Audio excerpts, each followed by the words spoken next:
Pour la troisième année consécutive, une boutique éphémère où les artisans locaux proposent leurs produits a ouvert à Morhange, un grand format signé Christophe Gaumont, Valentine Heitz et Yves Kreidel. Cela fait bientôt 25 ans que Philippe Loncard fabrique des savons à Gros-Tanquin, jusqu'à 20 tonnes par an. Avec ses machines, il peut réaliser des produits de taille et de formes différentes. Une fabrication entièrement artisanale avec du beurre de karité et différents parfums jusqu'à la phase d'embellissement des savons.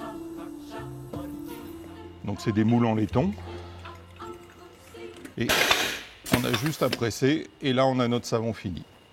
C'est-à-dire qu'on est parti de ça et là il est fini. Donc il est noté le nom de notre société et derrière le parfum pour que les gens se rappellent une fois arrivés chez eux ce qu'ils ont acheté comme savon. Depuis quelques jours, le showroom attenant a été décoré aux couleurs de Noël, une période de plus en plus importante pour la petite entreprise artisanale. Mais malgré cela, la visibilité de la savonnerie demeure insuffisante. On a même des gens qui sont à côté de chez nous et qui ne connaissent pas la savonnerie, malgré les pubs qu'on a pu faire dans des journaux spécialisés. Mais les gens ne le lisent pas ou je ne sais pas, ils lisent leurs articles et pas les pubs qui sont dedans, quoi. Donc on s'est aperçu que c'était un gâchis un petit peu. Et donc maintenant on préfère faire comme ça, on fait des boutiques éphémères. Dans la boutique éphémère de Noël à Morhange, la production de Philippe et de sa famille trône en bonne place. Au milieu des denrées alimentaires du terroir, de la bière de Folchwiller, des vêtements de Landroff ou des créations des céramistes. Au total, 17 artisans du secteur, surtout connus par le bouche à oreille, trouvent ainsi une visibilité accrue.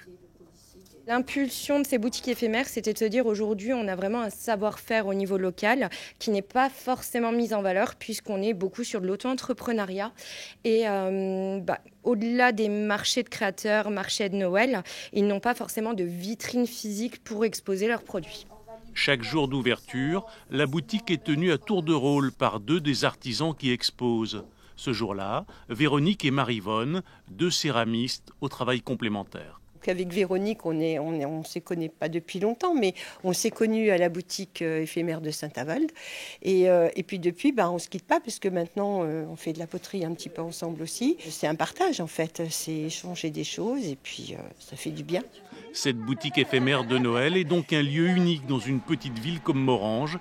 Elle vous attend jusqu'au 24 décembre.